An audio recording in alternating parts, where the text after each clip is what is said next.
Buenas noches compañeros, nosotros somos el equipo número 1 y les vamos a presentar el tema de la conducción de calor con una fuente de calor química. El equipo está conformado por su servidora Alejandra de Fátima Rodríguez Notario, Helen Noreli Rosado Cruz, José Eduardo López Estamatiu, Eduardo Pascual Cawich y mi compañero Gerardo Captepón de la Cruz.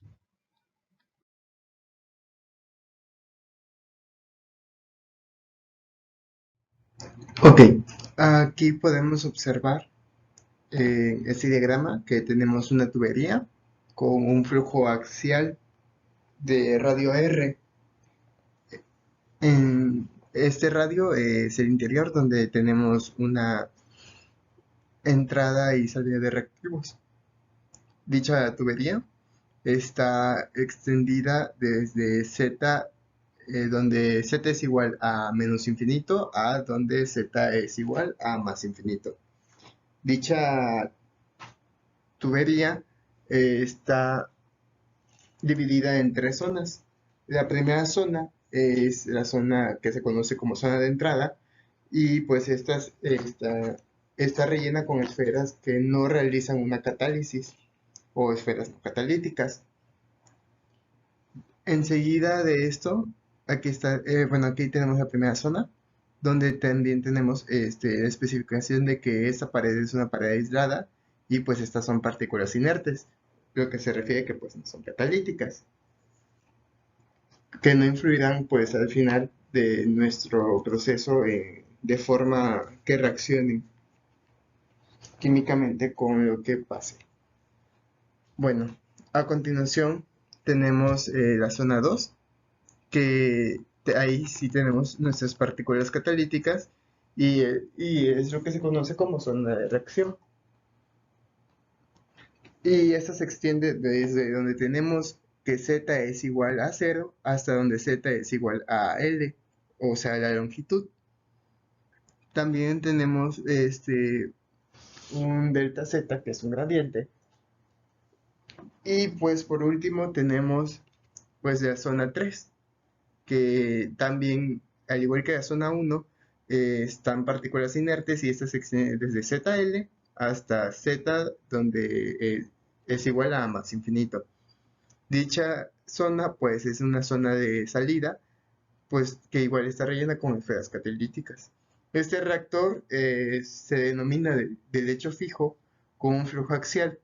El flujo axial se refiere a que está dado con respecto a un eje y pues estas moléculas resonantes pues están desde Z donde es igual a menos infinito y pues salen en donde Z es igual a más infinito.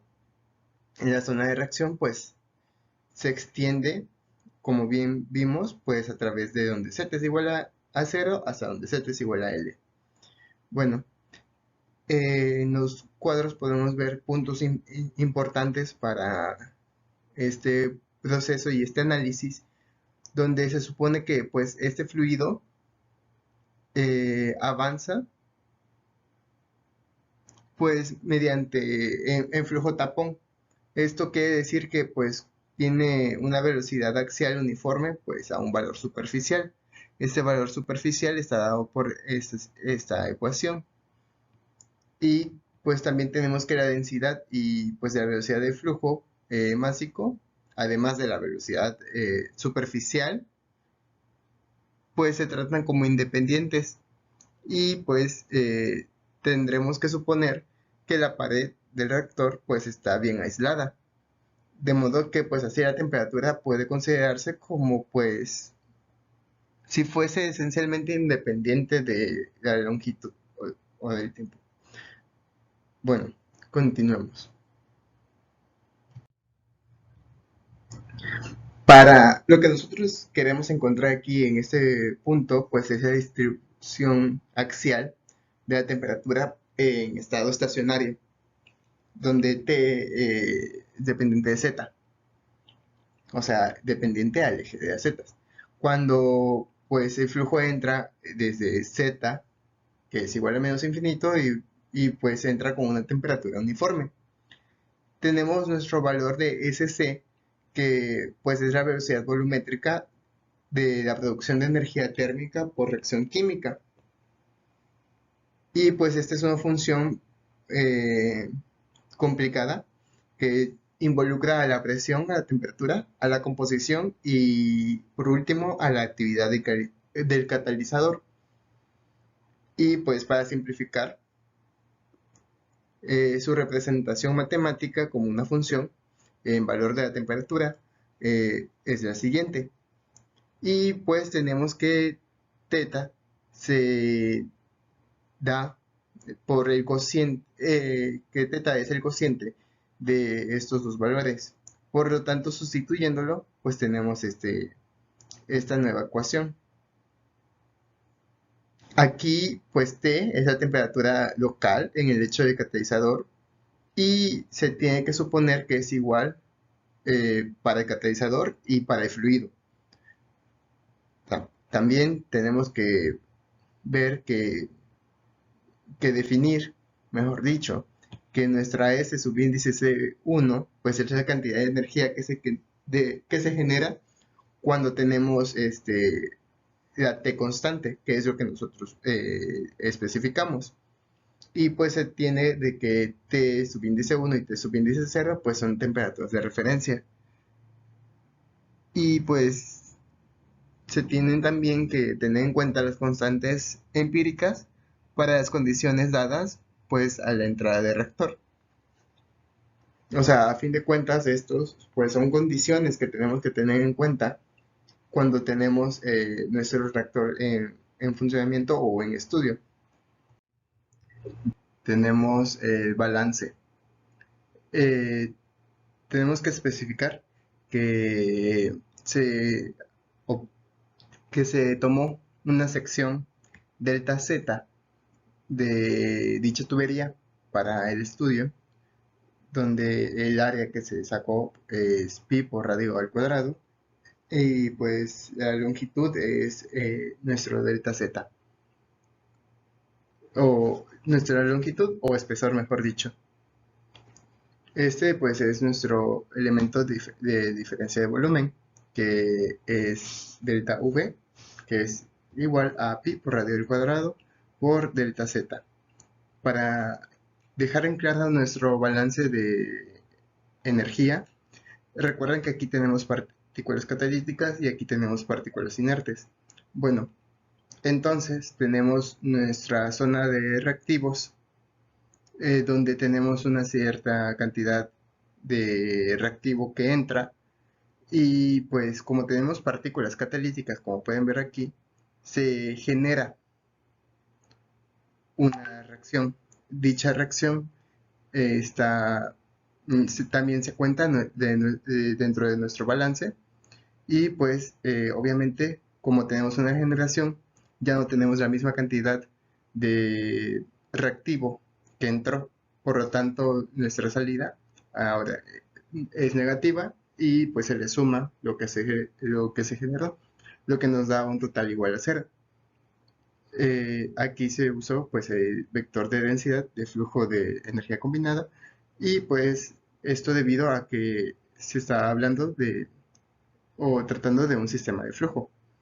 Al final nuestra primera ecuación queda como pi por radio al cuadrado eh, por E subíndice con respecto a la variable, con respecto a nuestro eje Z, menos pi por radio al cuadrado E subíndice S, esta vez pues determinado por nuestra variable con respecto a Z más delta Z.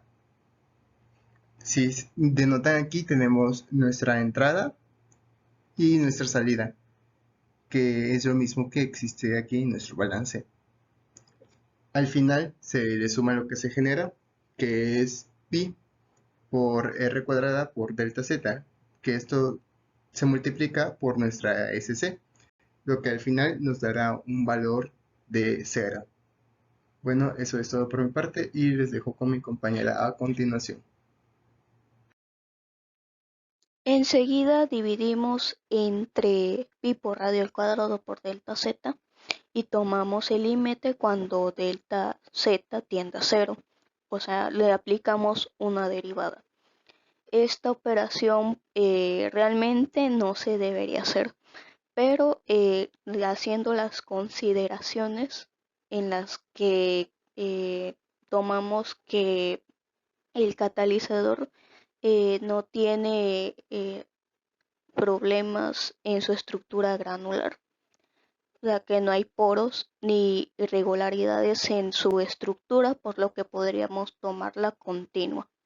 Y entonces dividimos la ecuación 1 entre pi por radio al cuadrado por delta z y hacemos los debidos despejes y las debidas operaciones, quedando de la siguiente manera. El límite de delta z cuando tiende a cero de la función e a la z por pi por radio al cuadrado con respecto a la variable z más su incremento menos que es el vector de densidad de flujo multiplicado por pi por radio al cuadrado con respecto a la variable z, van a ser igual a la función de temperatura. Entonces, ya que tenemos esto, podemos hacer la consideración de que en este proceso la ecuación resultante no describe valores puntuales, sino más bien valores intermedios entre el vector de densidad más la función de la temperatura en las secciones transversales del reactor Z y hacen que sean constantes, por lo que queda la siguiente ecuación, derivada de el vector de densidad de flujo de energía combinada con respecto a la variable Z va a ser igual a la función de la temperatura. Por lo que luego al sustituir las componentes de la ecuación 2.1, en esta ecuación es la de el vector de densidad de flujo de energía combinada que considera el flujo de energía convectiva más el flujo de energía molecular del trabajo más el flujo molecular térmico. Por lo que queda, al sustituirlo en la ecuación anterior, queda la ecuación número 3, que es igual a la derivada con respecto a la variable z de la función 1 medio de la densidad por la velocidad al cuadrado más la densidad al cuadrado por la entalpía multiplicado por el vector z, la velocidad z más la tau en las componentes z por la velocidad z más el flujo de molecular térmico. Todo esto va a ser igual a la función de temperatura. Aquí, en este punto, se tiene que usar la ley de Fourier para kz, para qz, con ayuda de la función de la ecuación 3.1 para tau z y la expresión de la entalpía de la ecuación 3.2, que es la que mostraré a continuación, que tau z tau en las componentes I, J representan a la ley de la viscosidad de Newton y estas se describen en coordenadas cartesianas en las componentes X, Y y Z, y es una expresión un poco larga de comprenderlo. Y la relación de la entalpía, que es su fórmula estándar en la termodinámica para las condiciones de equilibrio. Por lo que al combinar y hacer las debidas operaciones quedan en la siguiente expresión, la ecuación 4, que va a ser igual a la derivada con respecto a la derivada en z, que va a ser igual a un medio de la densidad por la velocidad en la componente z al cuadrado por la velocidad z más la densidad por el cp multiplicado por el cambio de las temperaturas, la T menos la T estándar por la velocidad en Z, más la densidad menos la densidad estándar por la velocidad en la componente Z, más la densidad por la entalpía estándar por la velocidad Z, menos 2 veces la viscosidad por la velocidad en la componente z por la derivada de la velocidad z con respecto a la variable z, menos la constante k que va a ser multiplicada por la diferencial de temperatura entre la diferencial de en la componente z o en la variable z, que van a ser igual a la función de la temperatura.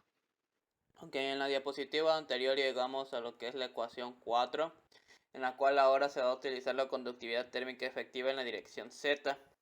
Tenemos que la conductividad efectiva en la dirección z es igual a 1/2 de la densidad por el Cp por la velocidad superficial por el diámetro de las partículas esféricas.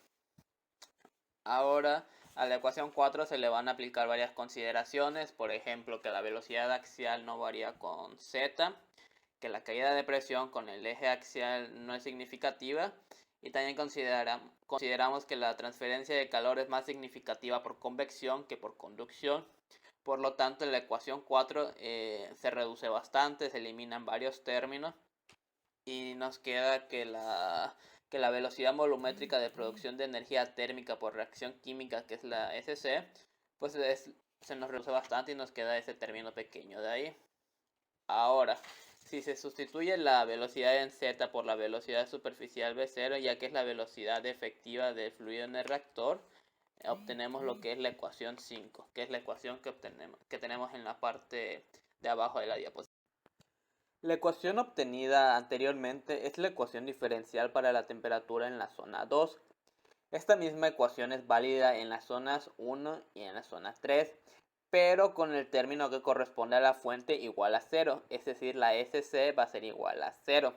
Si nos damos cuenta de las ecuaciones que tenemos a la derecha, podemos darnos cuenta que la zona 1 y la zona 3, las ecuaciones son exactamente las mismas. Lo único que varía es que una es en la zona 1 y la otra es en la zona 3. Pero la ecuación en la zona 2 varía un poco, ya que en esta sí se toma en cuenta la fuente. Ahora, aquí hemos supuesto que podemos usar el mismo valor de la conductividad térmica efectiva en las tres zonas. Estas tres ecuaciones diferenciales de segundo orden están sujetas a las 6 siguientes condiciones límites. Por mencionar algunas, por ejemplo, tenemos la condición límite 2, en la cual z es igual a 0, y cuando z es igual a 0, la temperatura en la zona 1 es igual a la temperatura en la zona 2, o por ejemplo la condición límite 4, cuando z es igual a L, la temperatura en la zona 2 es igual a la temperatura en la zona 3, y así establecemos las 6 condiciones límites. Es importante aclarar que las ecuaciones de la condición límite 2 hasta la condición límite 5, es decir, de la ecuación 10 a la ecuación 13, expresan la continuidad de la temperatura y la densidad de flujo de calor en los límites entre estas zonas. Por otro lado, la condición límite 1 y la condición límite 6, es decir, la ecuación 9 y la ecuación 14, especifican los requisitos en los dos extremos del sistema. Una vez que ya tenemos todo lo anterior, aquí la solución de las ecuaciones de las tres zonas y de las 6 condiciones límite se van a considerar para la f de teta arbitraria. En muchos casos de interés práctico, el transporte de calor convectivo es mucho más importante que el transporte de calor conductivo axial. Por lo tanto, aquí vamos a eliminar por completo los términos concernientes a la conducción, que son los que contienen la K de la conductividad térmica, en K subíndice EF, ZZ. Por lo tanto, la zona 1 y la zona 3 nos van a quedar igualadas a 0, en donde la densidad, la capacidad calorífica y la velocidad efectiva del fluido en el reactor por la derivada parcial de dt, ya sea elevado a la i o a al 3 entre dz. Y en la zona 2, ahí sí vamos a tener valores que va a ser S subíndice S1 por la f de teta. Una vez que ya tenemos esto, si introducimos una coordenada axial adimensional, que vamos a ver que es z mayúscula, que va a ser igual a z minúscula entre L, y una fuente de calor química adimensional, que va a ser n igual a s subíndice C1 por longitud entre la densidad por Cp por VO por el tiempo 1 menos el tiempo 0. En la figura 2 vemos esto, vemos los perfiles de temperatura pronosticados en un reactor de lecho fijo con flujo axial cuando la producción de calor va a variar linealmente con la temperatura y cuando hay una difusión radial despreciable. Podemos ver que en el eje de las 10 tenemos la temperatura adimensional, que sabemos que es la teta, y en el eje X vemos la coordenada axial adimensional, que es nuestra z mayúscula.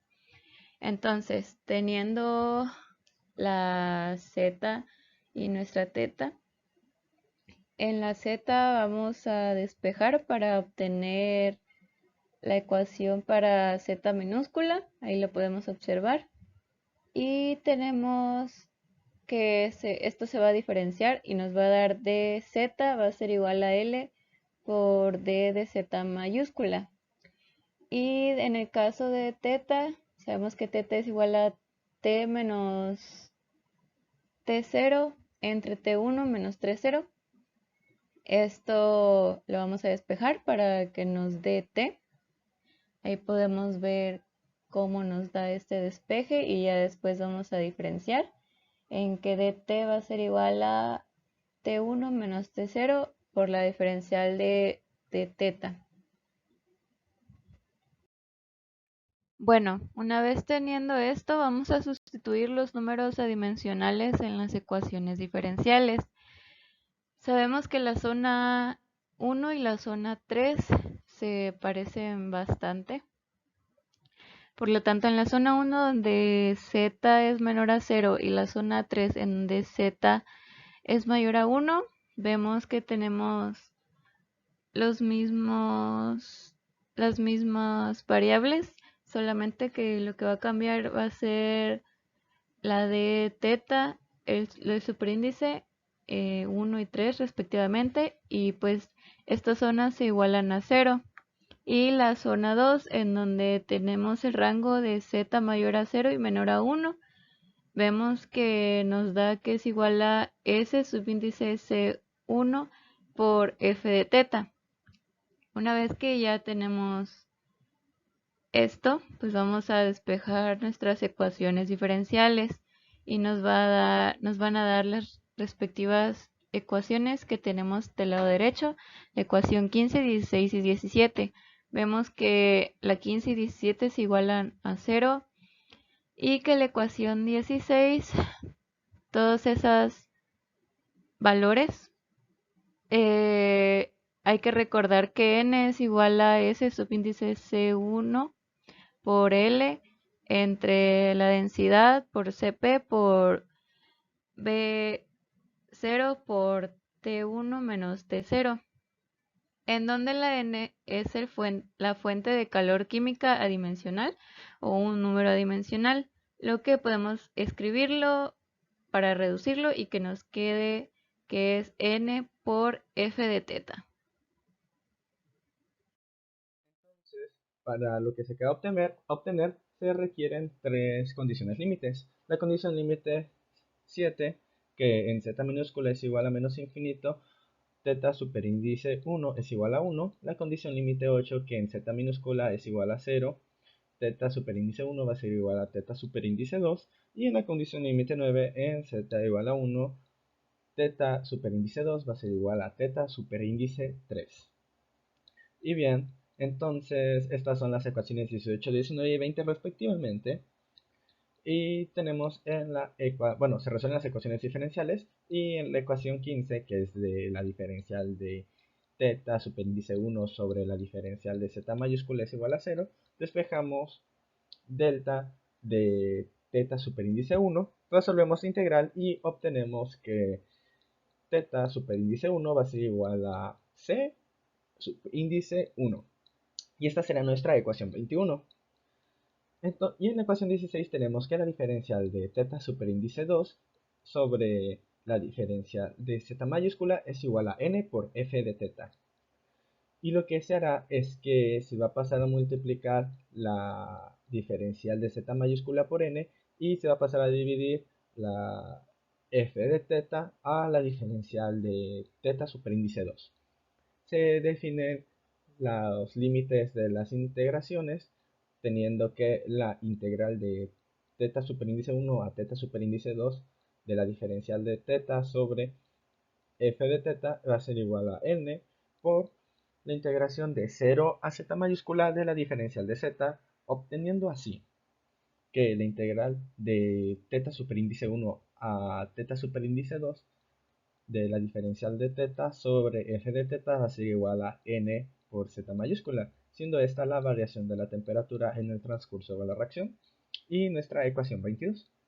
Y para la ecuación 17, que es de la diferencial de teta superíndice 3 sobre la diferencial de z mayúscula es igual a 0, pues algo parecido con lo que se hizo con la ecuación 15, se despeja diferencial de teta superíndice 3, se resuelve la integración y se obtiene que teta superíndice 3 es igual a c subíndice 2. Y bueno, esto va a terminar dando lo que sería que la teta superíndice 3 va a ser igual a teta superíndice 2 respecto a z mayúscula es igual a 1, siendo la ecuación 23 y teniendo así nuestros resultados. De acuerdo a los resultados obtenidos, se puede concluir que, en este caso, en la zona 1 y zona 3, los reactivos y productos permanecen a una temperatura constante, así como también la energía del sistema. En cambio, en la zona 2, cuando los reactivos tienen contacto con el catalizador, la reacción química tiene lugar a lo largo del eje axial mientras el fluido avanza, y ya sea que esta reacción sea exotérmica o endotérmica, se crea un gradiente de temperaturas que conlleva la transferencia de calor por convección mayormente, ya que si la velocidad del fluido no varía con z minúscula, el transporte de calor por conducción, es decir, colisiones moleculares, no es significativo, y este perfil de temperatura se ve expresado en la ecuación de la diferencial de T es igual a T1 menos T0 por la diferencial de teta. Y eso sería todo por nuestro tema. Muchas gracias.